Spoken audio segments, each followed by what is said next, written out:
offseason is rolling. A lot of things have been happening. Since it's officially started, the Celtics have officially surpassed the Lakers in all-time titles, UD. You played 20 years in the 2000s, which is a long career, by the way. So let's do a little list, shall we? Let's call it Haslem's hierarchy of the most dominant franchises since 2000. Who do we have at number 5? First thing first, here at Haslem hierarchy, we only care about rings and things. We don't care about nothing else. So you can't argue my list because trophies speak for themselves, and that's what we're gonna stick it with. So at number 5, we have the Boston Celtics.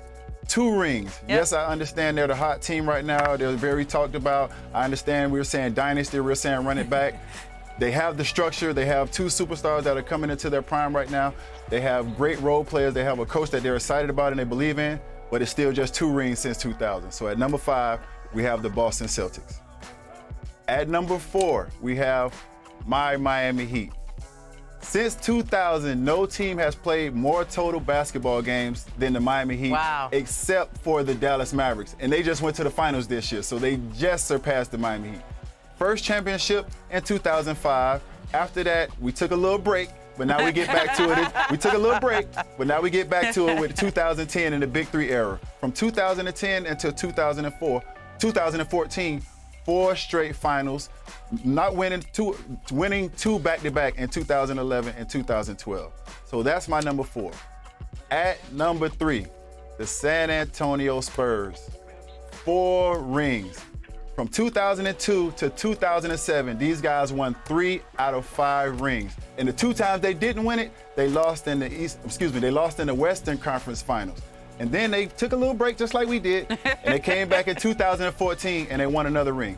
I don't want to talk about who they won a ring against in 2014. I can't remember. I'm getting a little, I'm getting a little fuzzy. I'm getting a little fuzzy.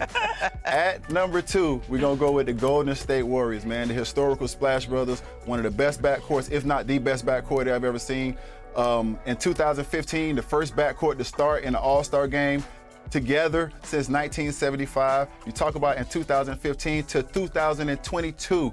7 years, these guys won 4 rings. Also going back-to-back in between that run in 2016 and 2017. Now, at number 1, I don't know how people arguing this. I got to go with the Lakers. Of course. From 1999 to 2002, the Lakers dominated with Kobe and Shaq. Total domination, winning 3 in a row. Then they took a little break. Then Kobe went back and got 2 in a row with Powell behind them.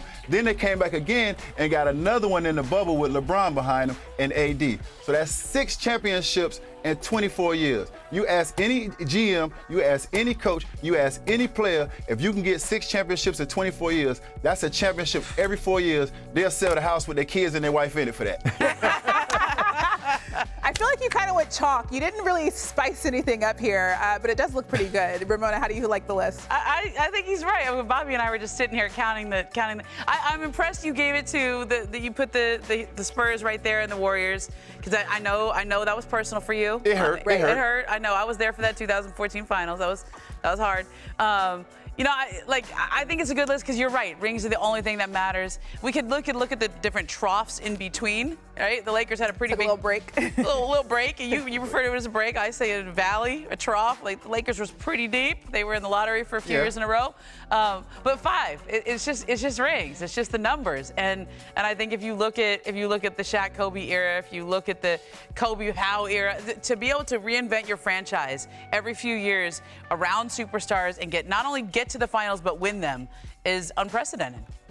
I'm looking at number 4, and that's UD's team, the Miami Heat. And they're the reason why I'm here sitting talking with you ladies right now on set here. And here's a quick story is that after the 2012-13 season, we had thought that Miami Heat team was aging, had basically their championship window had closed, and that was a big reason why we went out and made that infamous deal with Boston, where we thought we can overtake Miami, and then we lose to the Heat in the 2014 playoffs in 5 games, and the rest is history here.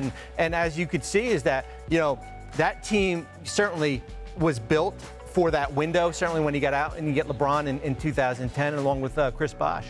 Yeah, for sure. I'm surprised you didn't put the Heat at number 1. That's what you're supposed to do. I wanted to. Trust me, I wanted to. I didn't want to lose credibility with y'all. Wanna try to boast at what I look like. Think I'm gonna try to wear, I pull up long range. Jimmy with the heat, I'm on fire.